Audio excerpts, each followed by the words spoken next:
नमस्कार. आयुर्वेद गुरु या कार्यक्रमामध्ये तुम्हा सर्वांचे स्वागत. पुण्यामधील नामवंत चिकित्सक वैद्य यगो जोशी सर यांच्या घरी आपण आज उपस्थित आहोत.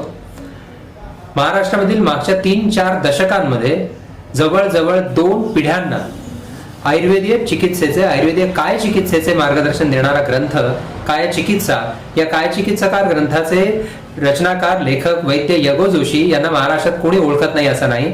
किंबहुना मागच्या 2 दशकांमध्ये आयुर्वेदाचे ज्ञान ज्या ग्रंथामधून प्राप्त झाले त्या काय चिकित्साकार वैद्य यगो जोशी यांच्यावर बसणं हे आज आम्ही आमचं भाग्य समजतो.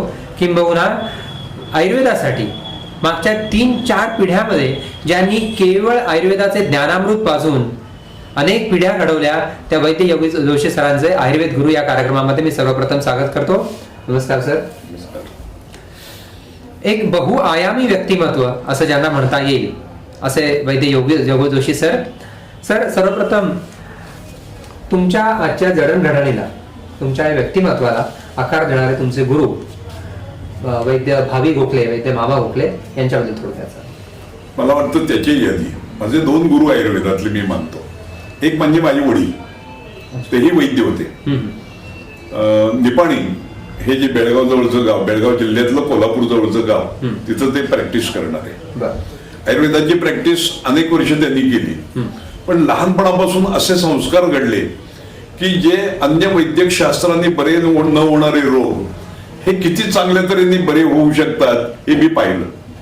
आणि त्याबरोबरच दुसरी गोष्ट म्हणजे केवळ आयुर्वेदाची प्रॅक्टिस किती चांगल्या तऱ्हेने चालू शकते हेही मी पाहिलं. हा काळ साधारणपणे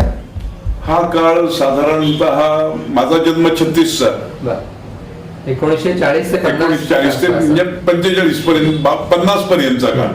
52ला मी SSC झालो. तोपर्यंत मी त्यांच्या बरोबर होतो निपाणीला. आणि तोपर्यंतचा काळ आयुर्वेदाचं बाळकडू घरात मिळालं. एवढंच नव्हे तर आणखीन एक विशेषता त्यांची, ते स्वातंत्र्य सैनिक होते. त्यामुळं अनेक वर्ष त्यांनी तुरुंगवास भोगला. जवळजवळ म्हणजे म्हणायला हरकत नाही, त्यांनी एकंदर 8.5 वर्ष तुरुंगवासात काढली या सगळ्या स्वातंत्र्य लढ्याच्या ह्याच्यात. पण त्यामुळे ते मधनं नसायचे. पण ज्या वेळेला असायची त्यावेळी प्रचंड गर्दी असायची दवाखान्यामध्ये. हे एक. आमच्या घरी औषधी निर्माण कार्यशाळा होती. म्हणजे औषधी निर्माण सगळं व्हायचं, अगदी कुपीपक्व सुद्धा. त्या काळात कुपीपक्व फारसं होत नसे.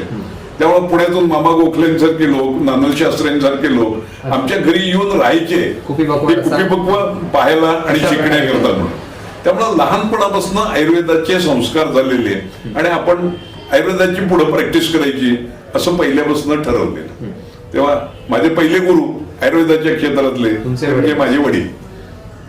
त्यानंतर ज्या वेळेला पुण्याला मी आलो त्यावेळेला मामा गोखल्यांचा माझा संपर्क आला. मी कॉलेजमध्ये असताना ते पुण्यातल्या टिळक आयुर्वेद महाविद्यालयाचे प्राचार्य होते. पण त्यांच्याकडून शिकायला काही फारसं मिळालं नाही. कारण मी सेकंड इयर GFM ला ज्या वेळेला आलो त्याच वेळेला ते जामनगरला गेले. जामनगरचं जे पदव्युत्तर केंद्र HPA त्यावेळेला म्हणायचे, त्याला post graduate training centre in Ayurveda असं त्यावेळेचं त्याचं नाव. त्याचे पहिले प्राचार्य म्हणून त्यांची नियुक्ती झाली जामनगरचे. त्यामुळे ते गेले. त्यामुळे त्यांचा संपर्क पुण्यामध्ये फारसा येऊ शकला नाही. त्यानंतर जेव्हा मी पास झालो त्यानंतर मी पदव्युत्तर शिक्षणाकरता म्हणून जामनगरला गेलो आणि ती 2 वर्ष त्यांच्याबरोबर मला राहायचा संपर्कात राहिलं त्यांचाच. आणि त्यावेळेची पद्धत अशी होती पोस्ट ग्रॅज्युएटची की एकमेव सेंटर पोस्ट ग्रॅज्युएशनचं असं. तसं पुण्यात पोस्ट ग्रॅज्युएशन व्हायचं आयुर्विद्या पारंगत नावाचं टिळक महाराष्ट्र विद्यापीठ. पण ऑल इंडिया लेवलचं जर बघायला गेलं तर एकमेव सेंटर. आणि तिथं कोटा होता प्रत्येक प्रांताला ठरलेला. त्यावेळेला महाराष्ट्र स्वतंत्र नव्हता. त्यावेळेला महाराष्ट्र गुजरात मिळून द्विभाषिक राज्य होतं. आणि त्यामुळं त्याला कोटा होता 4चा. एकंदर 25 विद्यार्थ्यांना प्रवेश. तेव्हा 4 विद्यार्थ्यांमध्ये प्रवेश मिळेल की नाही हे माहित नव्हतं, पण मिळाला माझा प्रवेश. आणि त्यामुळं तेही महाराष्ट्रीयन मी महाराष्ट्रीयन, त्यामुळे जवळचा संबंध आला म्हणून आपण. आणि माझ्या वडिलांचे ते चांगले स्नेही परिचित, त्यामुळं त्यांच्या संपर्कात राहिलो आणि खूप काही गोष्टी शिकल्या म्हणत असताना आयुर्वेदाचा अभ्यास खरोखर कसा केला पाहिजे हे त्यांच्याकडून शिकलो. म्हणजे आता हे सगळं रेकॉर्ड होतंय म्हणून तरी सुद्धा बोलायला हरकत नाही, नाही महत्वाचं आहे. मला वाटतं गरजेचं आहे, हो. की आम्हाला जे काही इतर प्राध्यापक होते ते थेअरी बोलायचे खूप चांगली, पुस्तके बोलायचे खूप, पण श्लोक- प्रॅक्टिकली श्लोक- फारसं त्यांच्या ह्याच्यात नाव नव्हतं. त्यावेळी ते म्हणायचे तुम्ही त्यांचा क्लास रेग्युलर अटेंड करता हा पोस्ट ग्रॅज्युएट सेंटरचा फेल्युअर समजतो. म्हणजे इतके टोकाची भूमिका काही वेळेला ते घेत असत. प्रॅक्टिकलची गोष्ट प्रत्येक वेळेला तुम्ही केली पाहिजे.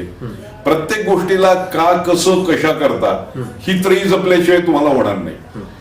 आणि याकरता ज्या वेळेला आम्ही चरक वाचन त्यांच्याबरोबर सुरू केलं, दररोज रात्री मी बसायचे, 4 विद्यार्थी होतो आम्ही एकंदर महाराष्ट्रातले. त्यातले एक प्रसिद्ध वैद्य, आणखीन तुम्ही नाव ऐकलं असेल, ते म्हणजे कस्तुरे, बरं. तेही माझे क्लासमेट. पंचक्रम वैद्य. पंचकर्म वैद्य कस्तुरे हे माझे क्लासमेट. बरं. आम्ही एकत्रित शिकलो जामनगरला. बरं. ते आम्ही सगळे ज्या वेळेला जायचे त्यावेळेला सबंध 2 वर्षाच्या कालावधीमध्ये फक्त सूत्रस्थान वाचून झालं आमचं पार झालं. तर दररोज 2 तास बसून सुद्धा. याचं कारण म्हणजे प्रत्येक सूत्राचं ते इतकं विश्लेषण करत असत. याविषयी चरकांनी काय सांगितलं नुसतं, सुशुलांनी काय सांगितलंय, वाघभटांनी काय सांगितलंय, याविषयी डल्लन काय म्हणतो, किंवा ठीक आहे इव्हन मॉडर्न सायन्स याविषयी काय म्हणतं, असंही डिस्कशन व्हायचं. आणि त्यामुळं पण एक प्रत्येक गोष्टीचा अभ्यास कसा करावा, ग्रंथांचं वाचन करायचं म्हणजे नुसतं अर्थ समजावून घ्यायचं असं नव्हे. हा ग्रंथाचं बरेच वेळेला ते म्हणत असत की तुम्हाला श्लोक पाठ असतील खूप, त्याचा उपयोग नाही फारसा. त्या श्लोकांचा जर नीट अर्थ समजावून घेतला नाही तर काही उपयोग नाही. ते एक साधं उदाहरण सांगत असत. आपण महाराष्ट्रीय लोक, आपल्याला आरती येते की नाही गणपतीची, गणपतीच्या आरतीमध्ये आपण म्हणतो की लंबोदर पितांबर फडेवर वंदना सरळ सोंड वक्र तुंड त्रिनयना. यातले सरळ सोंड आणि वक्रतुंड म्हणजे काय हो, प्रत्येकाला पाठ आहे पण त्याचा अर्थ बघितलाय का तुम्ही. तसं आयुर्वेदाच्या विद्यार्थ्यांचं होतं की श्लोक पाठ आहेत पण नेमकं काय म्हणायचं हे जर तुम्हाला समजलेलं नसेल तर त्या काय उपयोग आहे त्याचा. तुम्ही प्रत्येक वेळेला का कसं कशा करता याची जर त्रयीचा अभ्यास केला नाही तर काही उपयोग नाही. एक दुसरं उदाहरण ते घेत असत.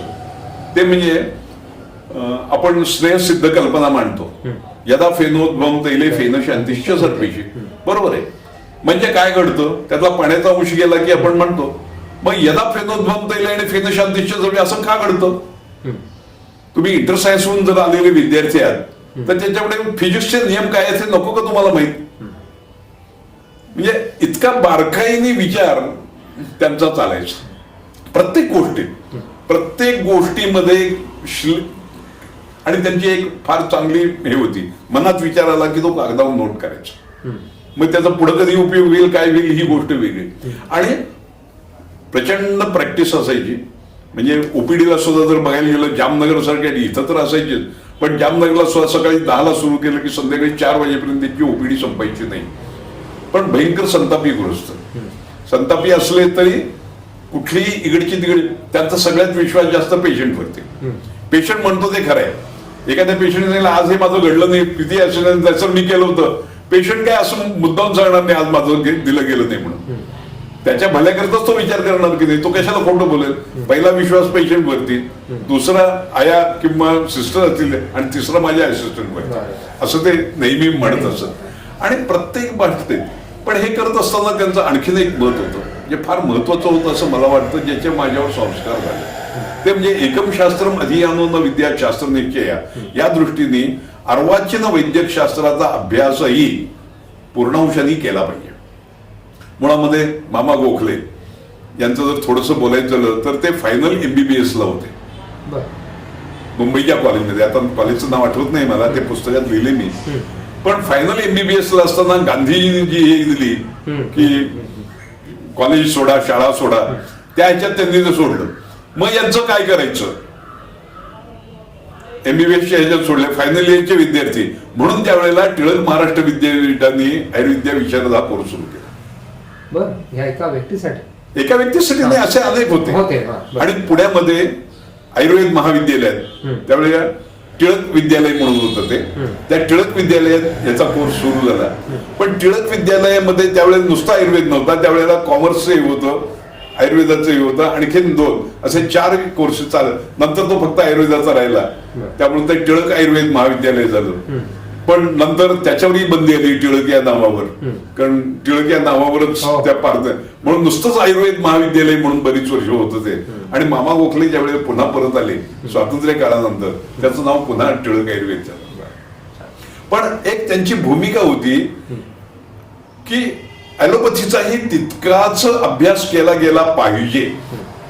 जे अर्वाचीन नुसतंच आयुर्वेदाचं असं नाही, नुसतंच ॲलोपॅथीचं असं नव्हे, तर जे जे काही आयुर्वेदाला पूरक होईल, उपप्रमण होईल, त्या शास्त्रांचा अभ्यास तुम्ही केलाच पाहिजे. असं एक वेळ असला तर उदाहरण बोलतो की ज्या वेळेला ते पुण्यामध्ये आले पुन्हा परत, त्यावेळेला पुण्यामध्ये MASC नावाचा एक कोर्स चालू होता, master in ayurvedic science, post ग्रॅज्युएशनचा. त्यावेळेला सेंट्रल गव्हर्नमेंटनी 4.5 लाखाची ग्रँट देऊ केली या कोर्स करता. ही गोष्ट आहे 64 सालातली. म्हणजे त्यावेळेला 4.5 लाख म्हणजे ही रक्कम खूप मोठी होती. पण गव्हर्नमेंटने अट घातली की पोस्ट ग्रॅज्युएशन कोर्स हा शुद्ध आयुर्वेदाचा झाला तरच ही ग्रँट मिळेल. त्यावेळेला ही ग्रँट नाकारली गेली. आमचा पोस्ट ग्रॅज्युएशन कोर्सच्या विद्यार्थ्यांना ॲलोपॅथीचाही अभ्यास झाला पाहिजे, हा कोर्स MASCचा इंटिग्रेटेडच राहील, आणि त्यामुळे ती ग्रँट परत केली. म्हणजे इतके ते भाडेदारपणा होता की नाही, आमच्या विद्यार्थ्यांना पूर्वापार जे फक्त चरक शोषणामध्ये आहे तेवढाच आयुर्वेद म्हणून आहे. आयुर्वेदाचं उपभ्रमण जर करायचं झालं तर ते आधुनिक सायन्स जे आहे, ॲलोपॅथीच नव्हे, अर्वाचीन जी सायन्स आहेत त्या सायन्सचं ज्ञान विद्यार्थ्यांना असलंच पाहिजे. सिद्धांत हा आयुर्वेदाचा पाया, सर्व ज्ञात सत्य आहे. त्रिदोष सिद्धांताचा आज नेमका कसा अभ्यास करावा हा विद्यार्थ्यांसमोर प्रश्न आहे.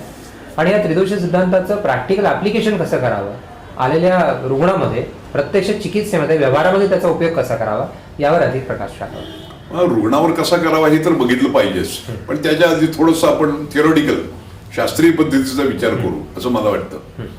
मुळामध्ये त्रिदोष सिद्धांत हा नक्कीच महत्वाचा, पण याच्याविषयीची जर मजेशीर गोष्ट बघितली तर एक गोष्ट ध्यानात येते की हा सिद्धांत कसा वाढत गेला. चरक कालामध्ये त्रिदोष सांगितले, प्रत्येकाचे 5-5 प्रकार असतात असंही वर्णन केलं, पण चरकामध्ये फक्त वातप्रकारांची नावं मिळतात, कुठेही कफ किंवा पित्त प्रकारांची नावं सुद्धा नाहीत. प्रमेयाचं वर्णन करताना हा क्लेद कफाचा व्याधी म्हणणार नाही, तो बहुद्रव श्लेष्मा दोष विशेषा एवढ्या पुरतच मर्यादित राहील, कारण त्याला कफाची किंवा पित्त प्रकारांची नावच माहीत नव्हती. त्यानंतर जवळजवळ 3000 वर्षांनी सुश्रुत झाला चरकात.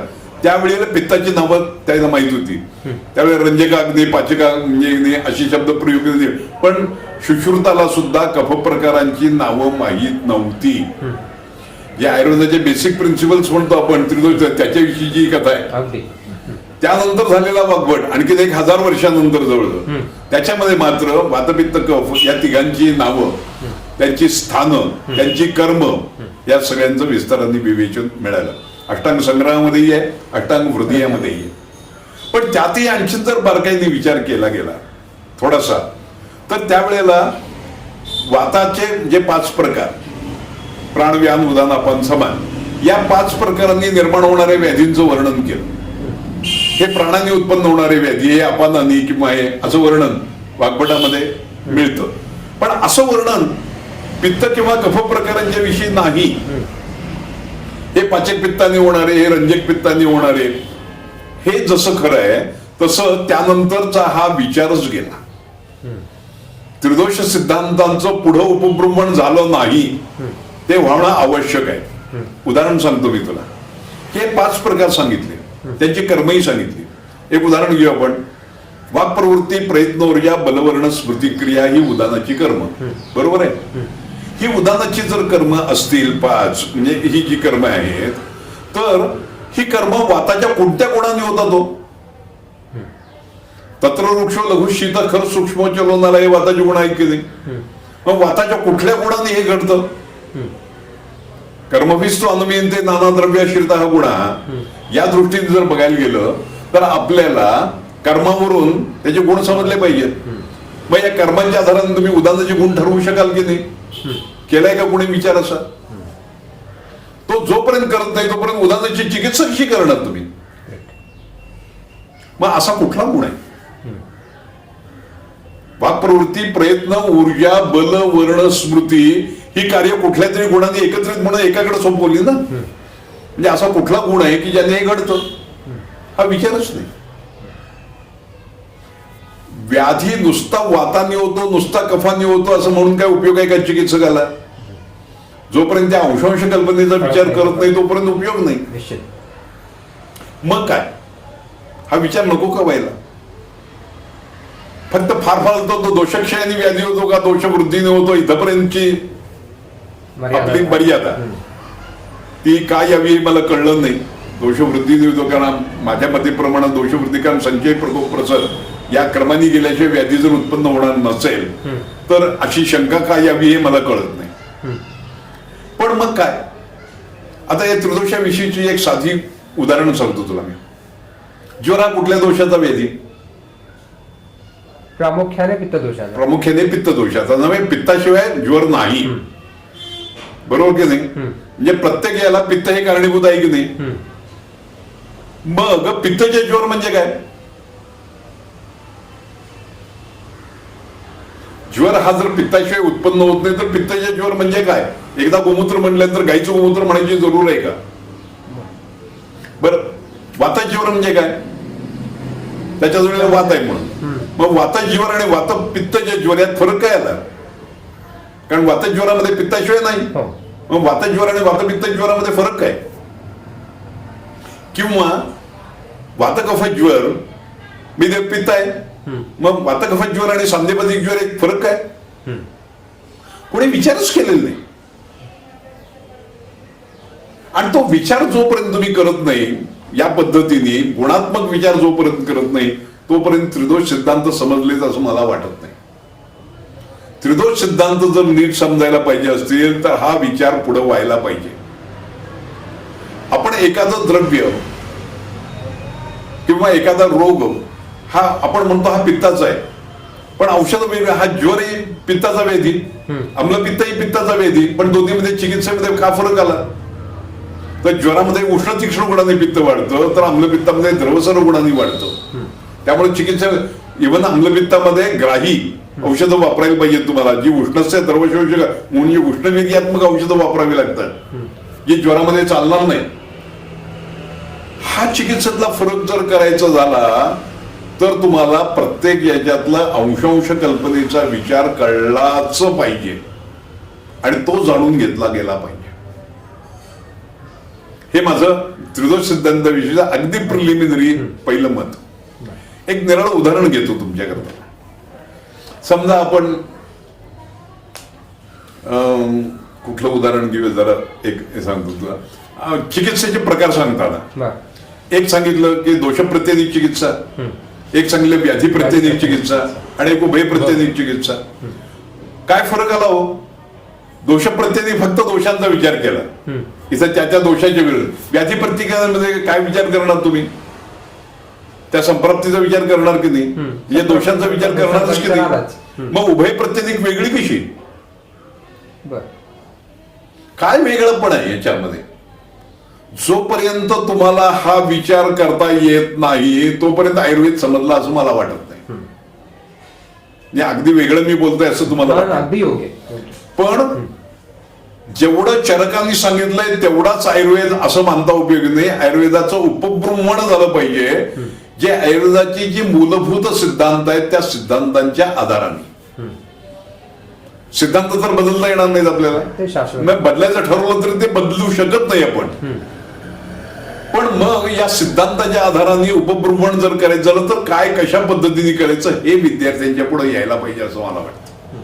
आणि त्या दृष्टीने माझे प्रयत्न असतात. काय आता जे मी संप्राप्ती या विषयावर बोलणार आहे 3.5चा हाच एकमेव विषय घेतला मी दोषांचा. त्रिदोष संकल्पना बोलायला मला या ठिकाणी बनारसच्या ठिकाणी विस्तार ज्यावेळी करायचं मी ठरवला याच्या त्यावेळी मला 12 तास लागले. तेच मी संक्षेपाने मांडायचा विचार करणार आहे. पण आता या मुलाखतीत मी किती विचार मांडू शकणार तुमच्यापुढे थोड्या वेळात? मार्गदर्शनात्मक तत्व जरी समोर आली तरी खूप. म्हणून मी काय सांगतोय, हा विचार केला गेला पाहिजे. मग चिकित्सा करत असताना जसं आपण करतो, आता उदाहरणार्थ एक तुला सांगतो की आपण कल्पांचा विचार मांडला. कल्पामध्ये आपण काय म्हणतो की त्रिभुवनकीर्तीसारखं द्रव्य आहे. बरोबर? त्याच्यामध्ये किती सूक्ष्म प्रमाणात द्रव्य आहेत.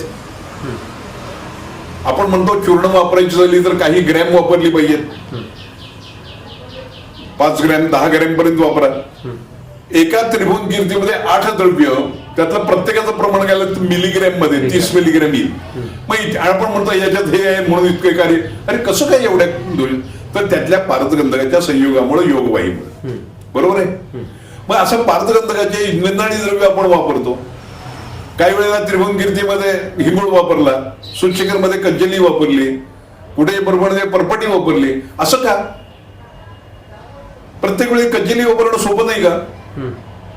त्याच्यापासून परपटी करा आणि वापरा, रससिंदूर किंवा हिंगोळ वापरा. कशा करता? काय याच्यामध्ये कल्पना आहे? सूर्यशेखर मध्ये मात्र तुम्ही कज्जली वापरणार आणि त्रिभुवनकीर्तीमध्ये परपट हिंगोळ का? योगवाही म्हणून असेल तर कुठलंही द्रव्य कुठेही वापरायला हरकत नाही. पण जोपर्यंत तुम्ही अंशांश कल्पनेचा विचार करत नाही ना तोपर्यंत हे कळणार नाही. दोघांचे गुणधर्म वेगवेगळे आहेत. कज्जेली ही सर्वगुणाची आहे, तर त्याच्यापासून बनणारी जो हिंगूळ किंवा रससिंधूर आपण परपटी ही ग्राही गुणाची आहे. सिंदूर हा कफाचं शोषण करणारा, जे कज्जेलीमध्ये गुणधर्म नाही. दोन्ही योगवाही आहे. पण ज्या वेळेला तुम्हाला सर्वगुणाची अपेक्षा असेल त्यावेळेला बनवताना कज्जली वापरा. म्हणून सगळ्या आपण मृदुविरेचन हे अपेक्षित पित्ताला, मग मृदुविरेचन अपेक्षित जिथं पित्ताचे सगळे तिथं कज्जली वापरलेली दिसेल तुम्हाला. कफाचे जे उपयोगी पडणारे कल्प तिथं तुम्हाला सिंदूर किंवा हिंगूळ वापरलेले दिसेल. ग्राही अपेक्षा असेल त्या ठिकाणी तुम्हाला परपटी वापरलेली दिसेल. बल्ले वापरायचं असेल तर तिथं आपल्याला पोट्टली कल्प वापरलेली दिसते. योगवाही हा गुणधर्म जरी असला तरी पुन्हा बारकाईने विचार केला गेला पाहिजे. अंशांश कल्पनेचा गुणांचा विचार केल्याखेरीज तुम्हाला चिकित्सा करताच येणार नाही.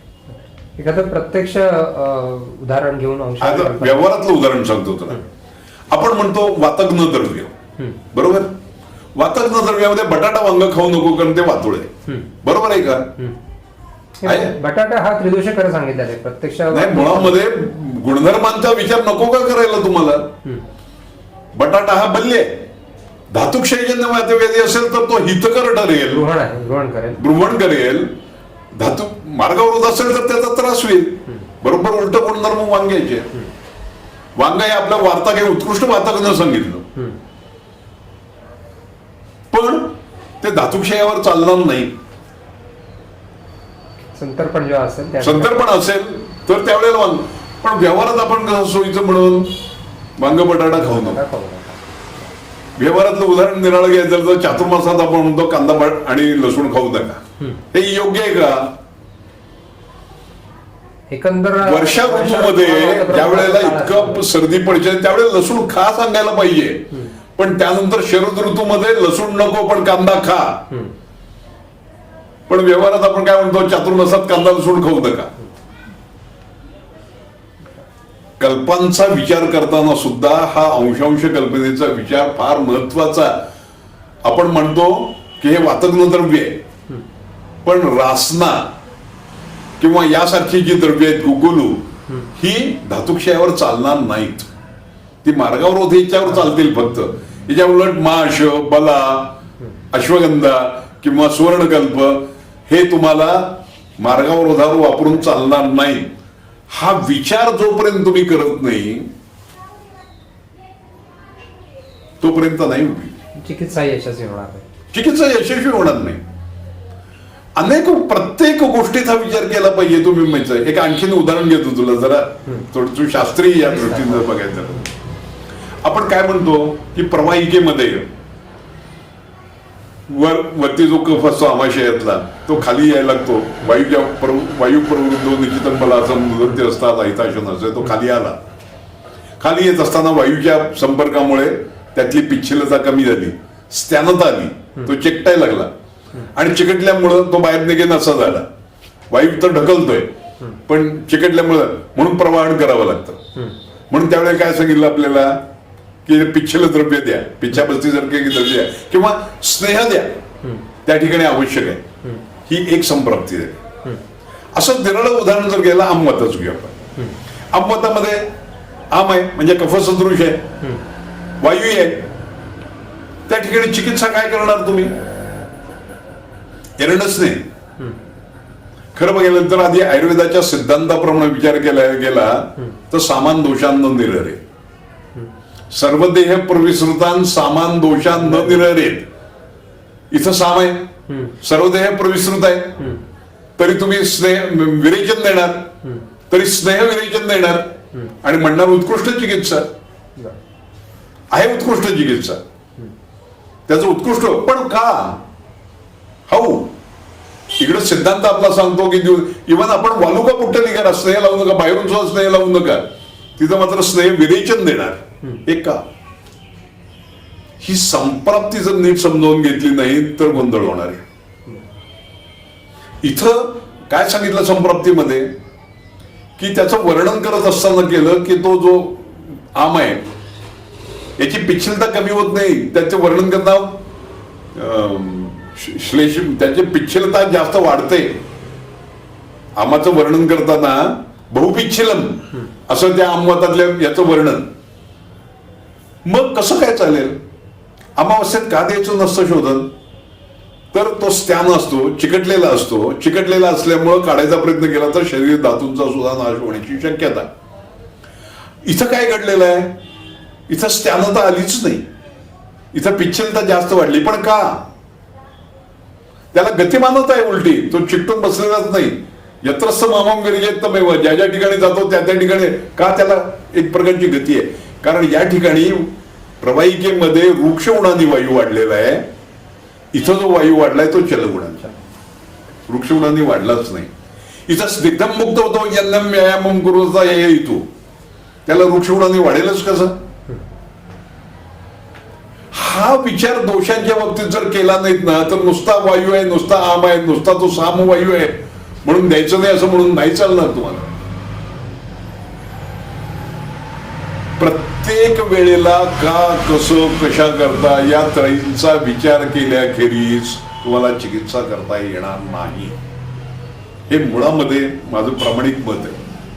आणि ते जोपर्यंत विद्यार्थ्यांच्याजवळ काही प्रॅक्टिकली उदाहरणं देऊन त्याशिवाय हे होणार नाहीये. नुसतं अनेक वैद्यांची माझी याकरता हे होतं की तो माझा श्लोक पाठ आहे, वाघबडाच्या 4थ्या अध्यायात 3ऱ्या श्लोकामध्ये सांगितलंय, याला मी महत्व देत नाही. माझं महत्व काय होतं, तुला सिद्धांत माहित आहे की नाही?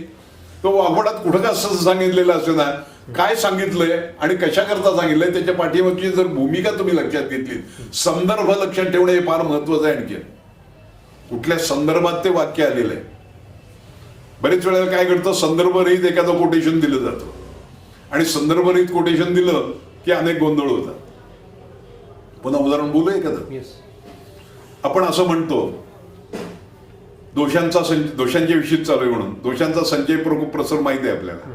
सांगताना असं सांगितलं की ठराविक ऋतूमध्ये त्यांचा प्राकृत अवस्थेमध्ये प्रकोप होतो, त्याच्या अलीकडच्या ऋतूमध्ये संचय अवस्था असते आणि नंतरच्या ऋतूमध्ये प्रशम होतो. बरोबर आहे. उदाहरणार्थ घेऊ आपण कफाचं काय होतं, वसंतामध्ये प्रकोप, त्याच्या अलीकडचा शिशिर, त्याच्यामध्ये संचय आणि त्याच्या ग्रीष्मामध्ये.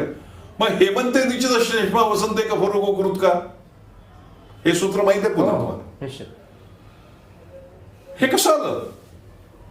काय 4 महिने म्हणजे 2 ऋतू तो संचय अवस्था राहते? हा विचारच नाही पुढे. त्याचं काय उत्तर? त्याचं उत्तर हे आहे, याचं कारण हे सूत्र ज्यांनी सांगितलं त्यांनी शिशिर ऋतू सांगितलेलं नाही. आपल्याकडे 2 प्रकारचे षट सांगले, शिशिर षट आणि प्रावृत षट सांगणाऱ्यांचं हे सूत्र आहे. अलीकडच्या ऋतूमध्ये संचय अवस्था होते हे चुकीचं त्यांनीही मानलेलं नाही. पण संदर्भ रहित अशी जर 2 उदाहरणं एकत्रित करायचा प्रयत्न केला तर गोंधळ होणार आहे. आणखीन एक उदाहरण घेतो या दोषांच्या बाबतीतच म्हणून. शुश्रुतांनी षटक्रिया काल सांगितली, संचय, प्रकोप, प्रसर, स्थानसूचय, व्यक्ती आणि भेद. संचय म्हणजे काय? आपल्या स्थानामध्ये वाढणं. प्रकोप म्हणजे काय? अधिक प्रमाणात वाढणं. आणि प्रसर म्हणजे स्थान सोडून जाणं. बरोबर. आणि व्याख्या कोणालाही विद्यार्थ्याला विचारलं तर काय झालं, कोपस्तू उन्मार्ग कामता. म्हणजे काय रे, आपलं सण सोडून जाणं ना. ही प्रसारावस्था आहे का प्रकोपावस्था आहे? कुपितानाम हि दोषाणाम शरीरे परिधावताम, हे होऊच कसं शकेल? तिथं पाहिजे होतं प्रसरितानाम हि दोषाणाम. मग का नाही सांगितलं? शास्त्रकारांनी चूक केली नाही, तुमची चूक झाली. कारण संजय प्रकोप प्रसर चांदोजे या वाग्भटांनी किंवा चरकांनी सांगितलेली अवस्था नाहीच आहे. कुपितानाम हि दोषाणाम शरीर हे वाग्भटच वाक्य. त्यांनी प्रसारावस्थाच आहे, त्याच्या प्रकोपामध्ये प्रसारावस्थाच अपेक्षित आहे. आणि म्हणून कुपितानाम हि दोषाणाम शरीरे परिधावताम आलं, कोपस्तू उन्मार्ग कामता आलं. ते जर तुम्ही शुश्रुताच्या षटक्रिया काल सांगता ना प्रकोपाची व्याख्या म्हणून सांगायला, तर कसं होईल? ते संदर्भ नाही येतील. दोन ग्रंथकारांच्या विचारांची तुम्ही हे करा. म्हणून तुम्हाला नेमकेपणा यायला पाहिजे असेल तर नुसतं श्लोक पाठ करून चालणार. कारण विद्यार्थी आज हे करतात, शुश्रुताचं लिहिताना सुद्धा प्रकोपाच्या कोपस्तू उन्मार्ग कामताही लिहितात आणि हे लिहितात. हा कुठंतरी विद्यार्थ्यांना बारकावा समजावून सांगितला गेला पाहिजे. प्रत्येक वेळेला त्रिदोष सिद्धांतांचा विचार इतका सोपा नाही मलाही माहित आहे. पण त्रिदोषांचा विचार फार कठीण आहे असं नव्हे. तो जर व्यवस्थित समजावून सांगितला, व्यवस्थित त्याच्याविषयीचं विवेचन केलं तर हे सहज समजण्याजोग आहे. सामान्य संप्राप्ती विशेष संप्राप्ती आपल्याकडे सांगितली म्हणजे काय? हे शब्दप्रयोग ग्रंथातून आले, पण कुणी सामान्य संप्राप्ती म्हणजे काय, विशेष संप्राप्ती म्हणजे काय कुठेही सांगितलेलं नाही. म्हणजे नेमकं काय म्हणायचं? हे नको काय यायला? याचं कुणीतरी मांडायला पाहिजे ना. सामान्य संप्राप्ती म्हणजे काय घडतं, विशेष संप्राप्ती म्हणजे काय घडतं शरीरात, नेमकेपणा कशात आहे? पहिल्यांदा सामान्य संप्राप्ती घडते की पहिल्यांदा विशेष संप्राप्ती घडते? यथा दुष्टेन दोषेण यथाच्या अनुविसर्पिता ही व्याख्या पाठ आहे, पण यथा म्हणजे काय त्याचं स्पष्टीकरण कोणी केलं? शुश्रांनी करायचा प्रयत्न केला, संजय प्रकोप प्रसाद वगैरे. पण यापेक्षा वेगळं काय नाही. बरं, प्रत्येक बाबतीत तुम्हाला विचार करताना काय कसं कशा करता ही त्रयी जपली नाहीत तर भागणार नाही. अनेक बाबतीत हा विचार करावा लागणार आहे तुम्हाला.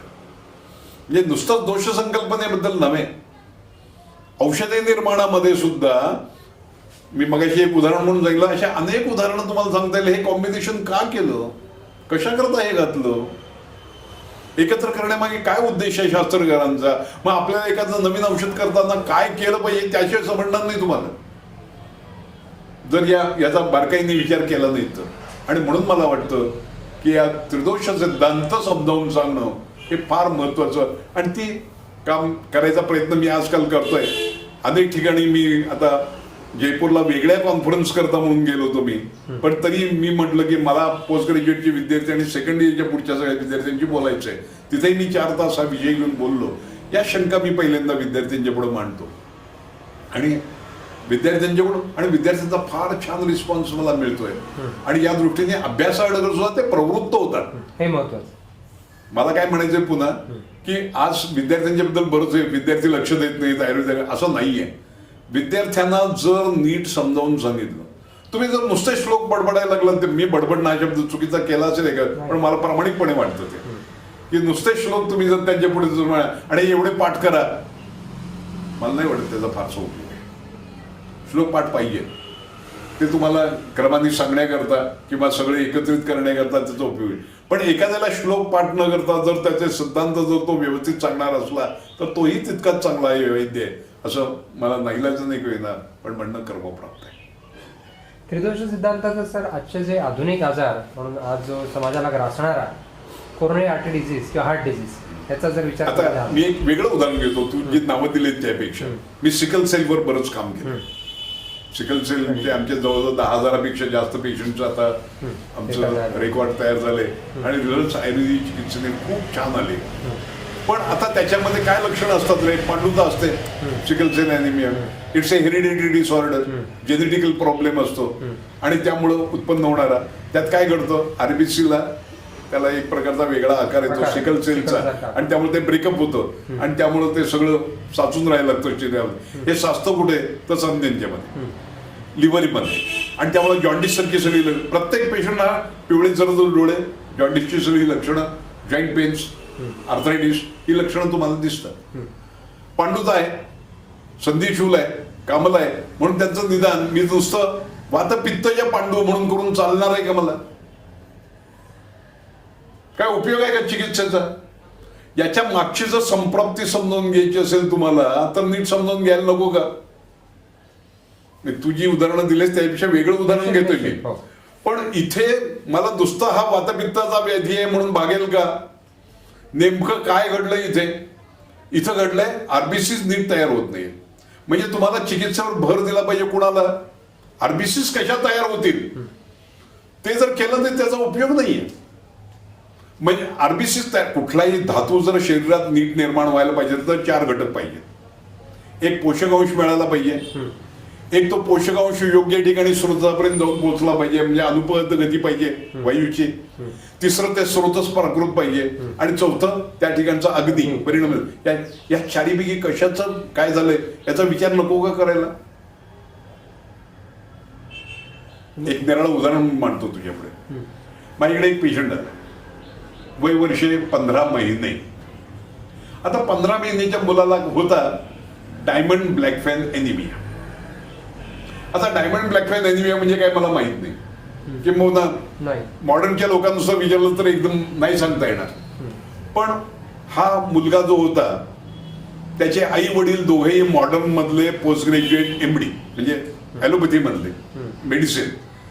त्यांच्या मुलाला सिव्हिअर अॅनिमिया का झाला म्हणून वयाच्या 10व्या दिवशीच त्याच्या सगळ्या तपासण्या सुरू झाल्या, आणि ध्यानात आलं, बोन मॅरो केला गेला, आणि ध्यानात आलं there is complete aplasia of RBC.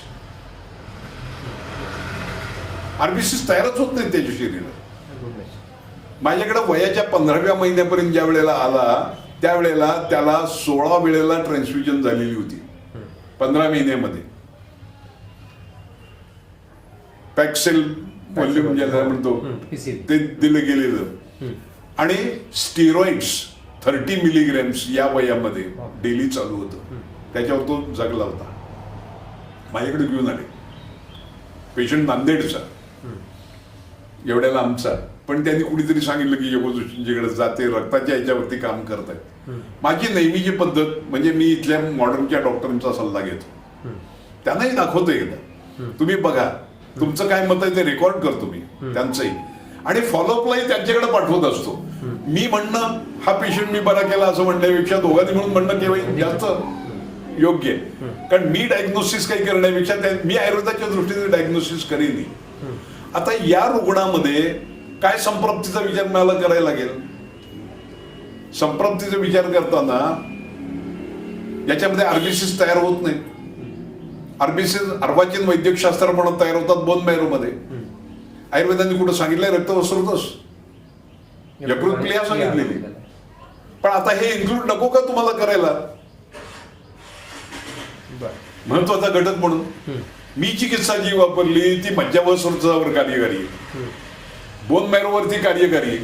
त्याकरता मला रौप्य, मौक्तिक, बेलवासारखी औषधं वापरायची आहे. आणि मी आज अभिमानाने म्हणू शकतो त्यानंतर त्या मुलाला एकदाही ट्रान्सफ्युजन द्यावं लागलं नाही. आज तो 4.5 वर्षाचा आहे. उपचार सुरू केल्यापासून किती काळ गेला? उपचार सुरू केला त्यावेळी नुकतं ट्रान्सफ्युजन देऊन आले होते. त्यानंतर पासून आता म्हणजे 15 महिन्याचा होता, 4.5 वर्षाचा आहे. त्यानंतर एकदाही ट्रान्सफ्युजनची जरूर लागली नाही, इतकं झाला. त्यानंतर अकॅडमिक इंटरेस्ट म्हणून आम्ही बोन मॅरो केला पुन्हा. त्याच्यामध्ये आरबीसी तयार व्हायला लागलेत. अजून प्रिकर्सन सेल्स खूप आहेत, इमॅच्युअर सेल्स, या अजून पूर्णपणे तो बरा झालाय असं नव्हे, पण व्हायला लागल्या. ट्रान्सफ्युजनची गरज लागली पण याचा विचार मला अर्वाचीन शास्त्राशिवाय करता आला असता का? Bone marrow is form in the, आपलं RBCs are form in bone marrow, हे मला कोणी ज्ञान दिलं? त्या स्रोतसावर कार्यकारी औषधं मला वापरली पाहिजेत. मी आयुर्वेदिक औषधं वापरली, मज्जावस्रोतावर कार्यकारी वापरली. त्याचा विचार मी काय केला की इथं मला घृत दिलं पाहिजे. रक्तवृद्धीसाठी म्हणून किंवा पण घृत या वासाघृत मी वापरलं त्याच्या जोडीला, रौप्य मौक्तिक बिल्व याच्या जोडीला वासाघृत वापर आणि हा फाईन. आज त्याचं हिमोग्लोबिन 1.5 ग्रॅम आहे. त्याचं स्टिरॉइड मला हळूहळू काय विना 6 महिन्यांनी बंद करता आलं.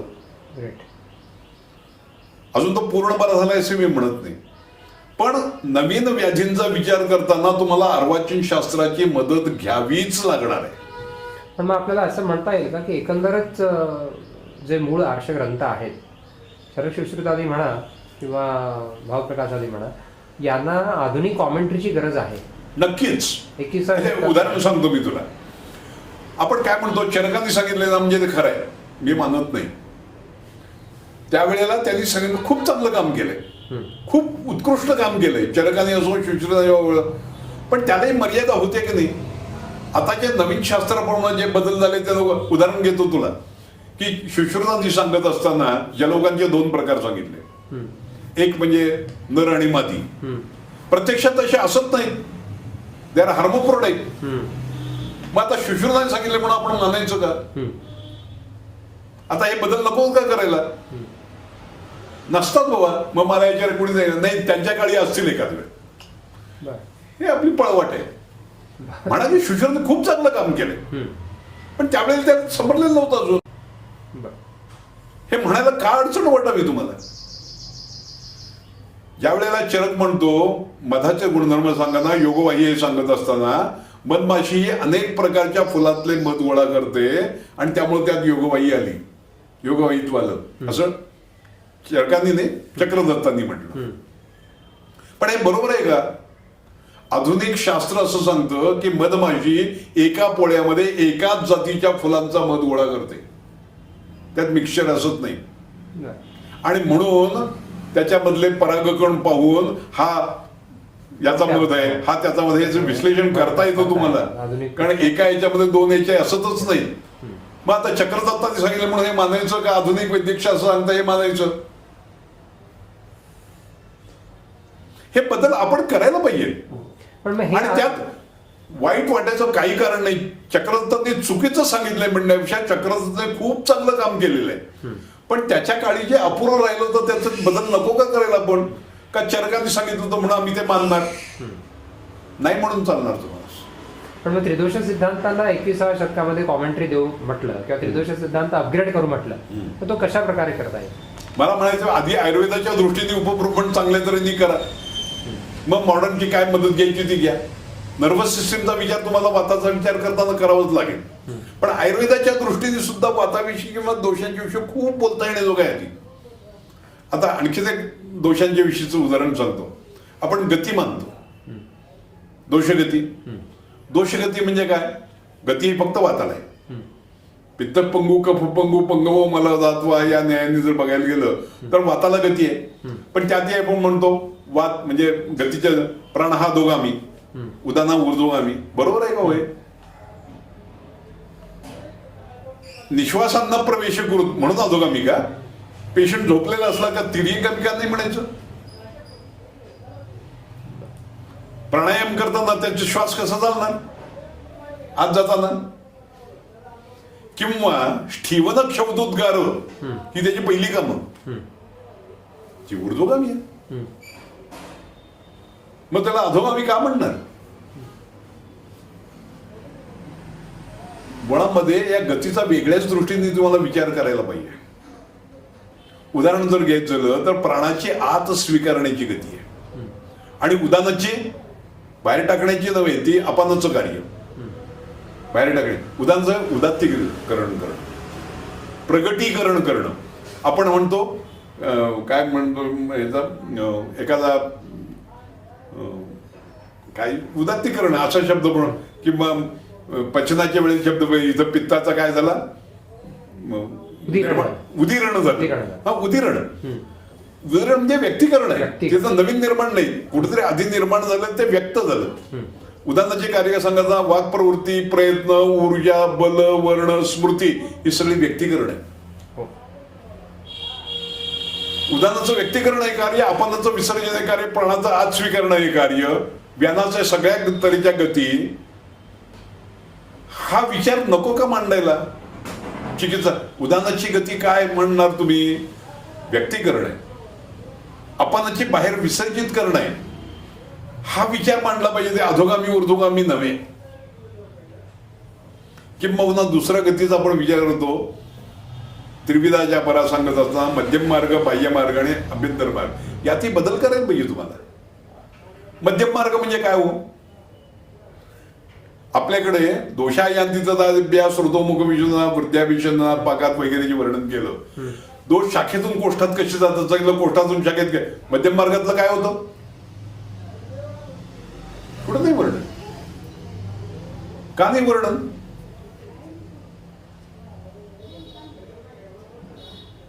दोषांना शाखेतून कोष्ठात आणलं पाहिजे, मध्यम मार्गातून कसं आणायचं हा विचारच नाही मुळी. दोषी गतीबद्दलच असा विचार आहे ना, मग काय करणार आहात तुम्ही? याच्याबद्दल एक लक्षात ठेवले, मध्यम गती म्हणजे काय याचा निश्चित निर्णय झाला पाहिजे. आपल्याला कोष्ठगती माहित आहे, कोष्ठ आणि त्या संदर्भ हे सोडून बाकी सगळं बाह्य मार्गातलं आहे. बाह्य मार्गाची व्याख्या सांग, मध्यम मार्गाची व्याख्या काय सांगितली? संधी, अस्थि आणि मर्म. मर्मास्थी संधीशू, बरोबर. समजा एखाद्याला अस्थिभंग झाला, कुठल्या मार्गातला व्याधी आहे? मध्यम मार्गाचा. का? संधी जाऊ द्या, तुमच्या म्हणण्याप्रमाणे मध्यम मार्गातला म्हणून. संधी नाही, अस्थिभंग म्हणतोय मी, संधी नाही म्हणतोय. बरोबर. पुढे जाऊन एखाद्याला मज्जागत व्याधी झाला, कुठल्या मार्गातला व्याधी? बाह्य. का? अस्थींचा आहे म्हणून, शाखांमधून. अरे अस्थि तुम्ही एकदा म्हणताय मध्यम मार्गातला. नाही, संधी संधी मध्यम मार्गातला. म्हणजे इथं तुम्हाला अस्थि संधी याचं कसं विभाजन आहे? अस्थींच संधीच का अस्नामच्या संधया? अस्नामच्या संध्या. संधी अनेक प्रकारचे, मांससंधी आहेत, त्वक संधी आहे. એટલે अस्थिसंधी फक्त मध्यम मार्गातले, सगळे संधी नव्हे. ह्याचं स्पष्ट वर्णन शुश्रुतांनी केलंय. अस्नामच्या संधया असा शब्द प्रयोग केलाय त्यांनी. आणि मर्म आणि संधी. आता मर्म कुठली? हृदय, बस्ती आणि शिर.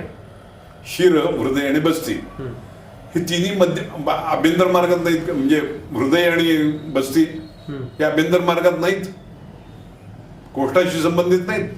शरीर रचनेच्या दृष्ट्या विचार करता आहेत.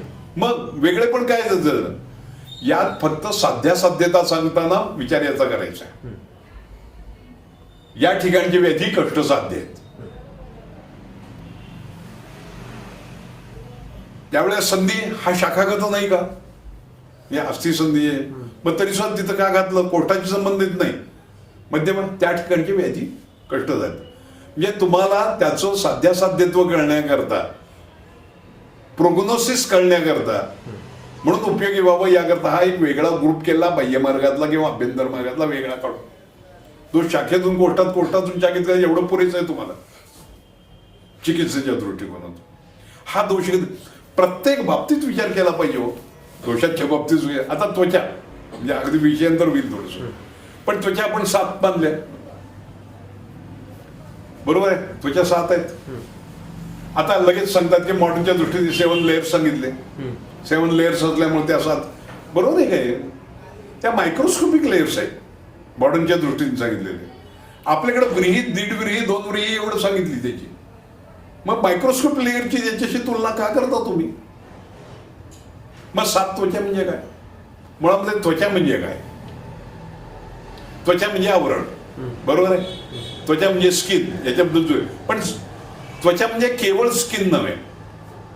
आपल्याकडे त्वचेचं वर्णन करत असताना वर्णन असं आहे की त्या ठिकाणी सगळ्या प्रकारची संज्ञा असते. स्पर्शनेंद्रिय, स्पर्शनेंद्रिय त्वचेशिवाय इतरत्र कुठेही नाही. वेदनेचं अधिष्ठान फक्त त्वचा, बाकी कुठे. जर स्किन म्हणजे त्वचा मानली फक्त, तर ऑपरेटिव्ह किती सोपं होईल? लोकल एनेस्थेशिया द्या, ओपन करा, आत वेदना नाही, चालेल का? नाही, आती वेदना आहे. आती अधिष्ठान आहे वेदनेचं स्पर्शाचं, म्हणजे आती ही त्वचा आहे. त्वचा म्हणजे आवरण, मग ते इंटरनल असो किंवा बाह्य असो. म्हणूनच ज्याला पेरिटोनियम, पेरिऑस्टियम किंवा मेनिंजेस, पेरिकार्डियम, प्ल्युरा, ही सगळी त्वचा आहे. ही संकल्पना तुम्हाला मान्य करायला अनेस्थेशियल सुद्धा तुम्ही एकदा हे केलं, पेरिटोनियल ब्लॉक दिला की आज ते ट्युबेक्टोमी करताना बाकी काही करावं लागत नाही, कारण त्या त्वचेला तुम्ही बदल केलं. आयुर्वेदात हे वर्णन केलंय. आयुर्वेदाने वर्णन करताना, उदराच्या मध्ये वर्णन करताना, कोष्ठात उपस्नेहवदन्न सारो दुष्ट वगैरे त्वचस्समुन्नम्य शिरस्स म्हणतात. हिचं त्वचा कुठली? बाहेरच्या त्वचेत पाणी सटतं. ते पेरिटोनियल कॅव्हिटीमध्ये, अभ्यंतर त्वचेमध्ये साठतं. हे विवेचन करायला नको का? प्रत्येक बाबतीत शारीरिक रचने नव्हे, शारीरिक क्रियेपासून सगळ्या ठिकाणी तुम्हाला आयुर्वेदाचं उपप्रमण वेगळ्या पद्धतीने करायला पाहिजे. आजकाल वपावन म्हणजे पॅनक्रियस असं वर्णन केलं जातं, माहित आहे? बरेच वेळा केलं पॅनक्रियसचं वर्णन करताना वपावन, किंवा पॅनक्रियसचं वर्णन करत असताना क्लोम म्हणजे पॅनक्रियस असे.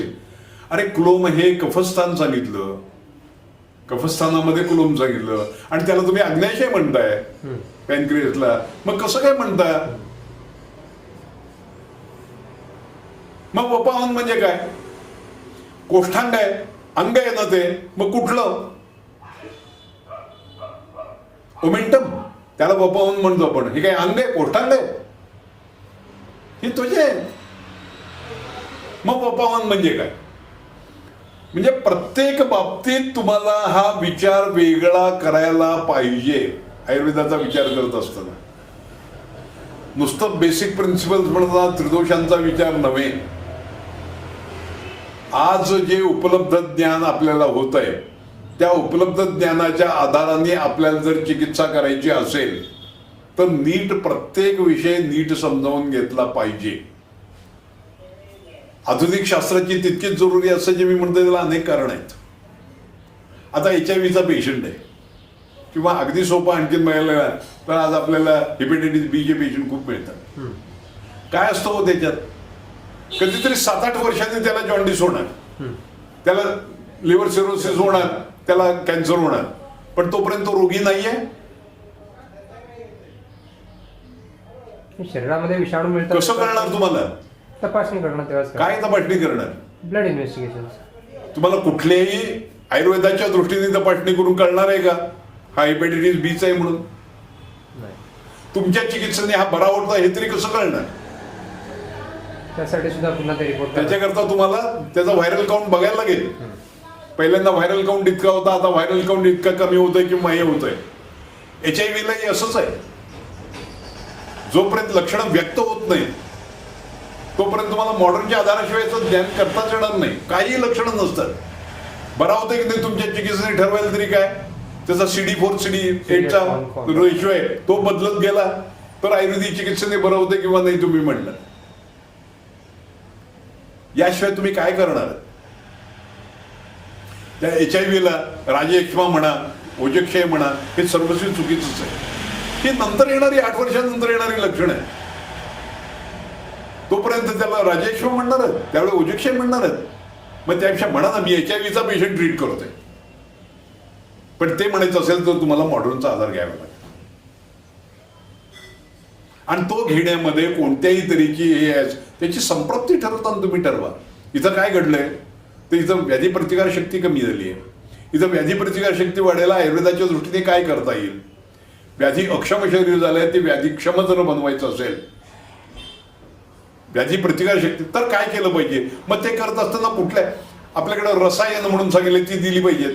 आता रसायनाची सुद्धा मी मगाशी म्हटल्याप्रमाणे बरंच बदल करायला पाहिजे. काय सांगताना सांगितलं तर लाभोपायोही शस्त्रानाम रसादिनाम, मी फार विषयांतर करतोय पाण्याचे, पण लाभोपायोही शस्त्रानाम रसादिनाम रसायनम मान्य आहे. म्हणजे काय हो? प्रशस्त धातू निर्माण व्हावे. मग एवढे कशाला पाहिजेत रसायन? एक रसायन कुठलं तरी घ्या आणि वापरा की सगळीकडे. चालेल का? आपण हजारो रसायनं वापरणार. का वापरायचे?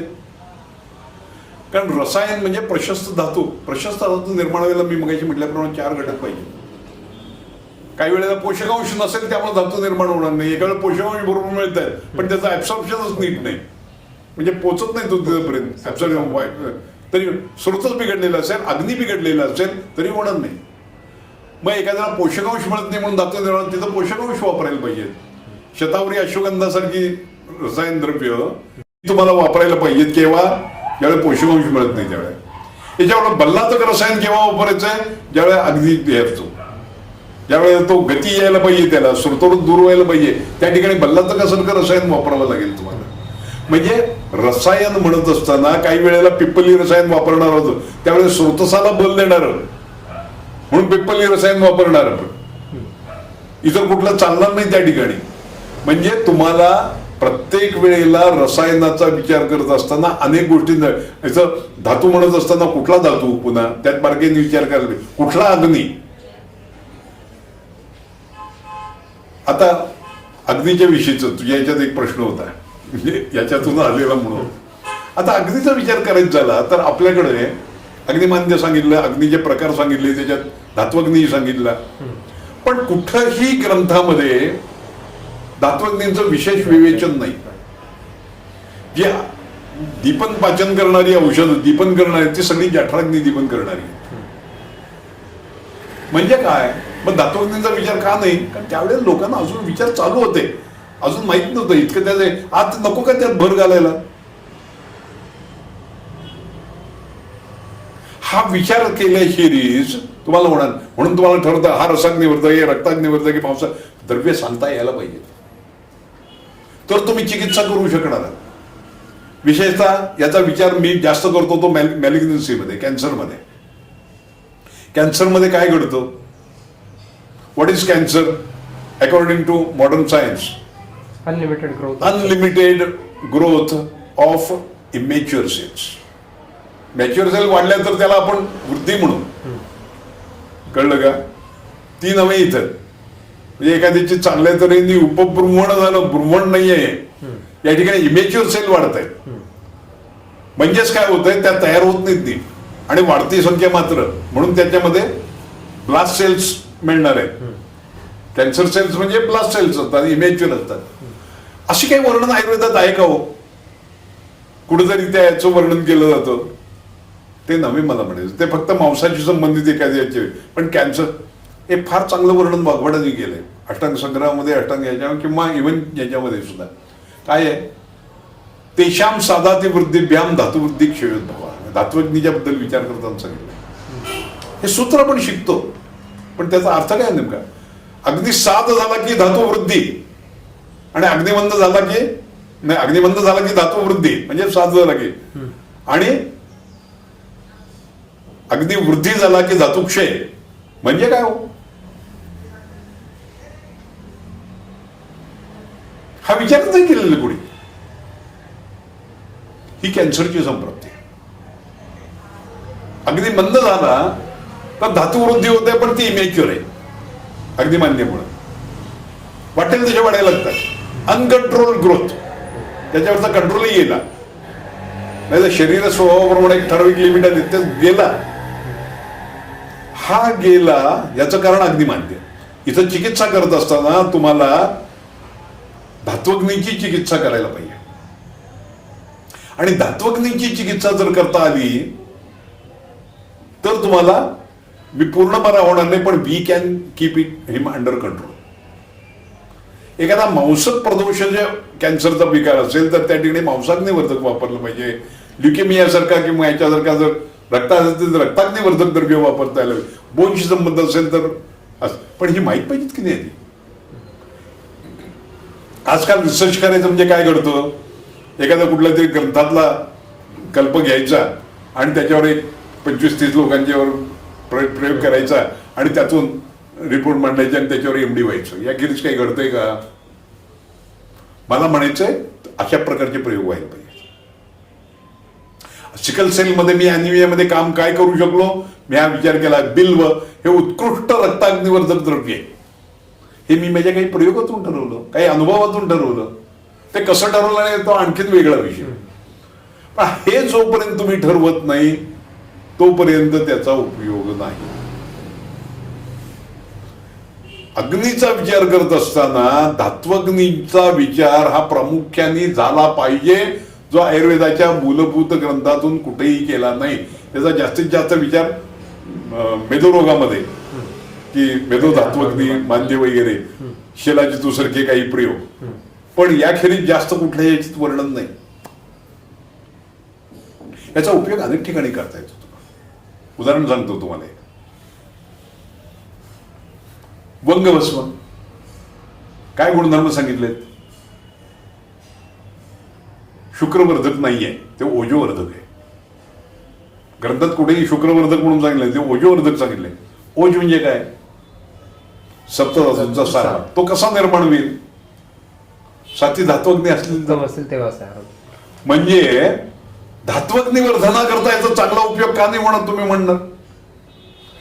ऊर्जवर्धन जर व्हायचं असेल तर साती धातू चांगली व्हायला पाहिजेत, म्हणजे साती अग्नी चांगली व्हायला पाहिजेत, पोषकांश तर मिळालेच पाहिजेत, हे खरंच आहे, त्याच्याशिवाय होणार नाही. पण ज्यावेळी अग्नी मिळेल मग याचा उपयोग ज्या ज्या ठिकाणी सप्तधात्वग्नी मान्य मिळतं त्या ठिकाणी का नाही करायचा? व्हॉट इज क्लेद? शरीरामध्ये त्याच्या आपल्या धातू.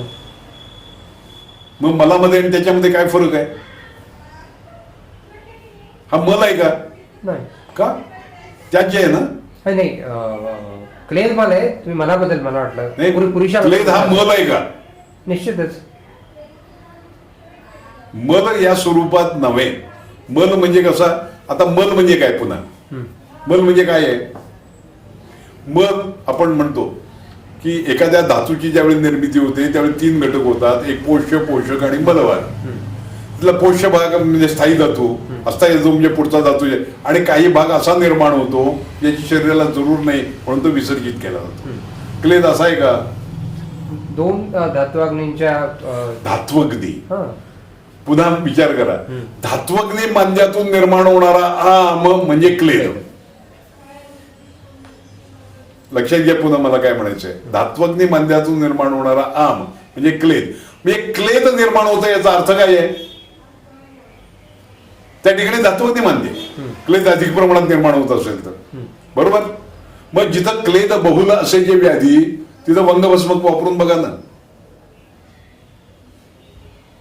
आपण प्रमेहात वापरतो जिथं क्लेद बहुल आहे तिथे तेच.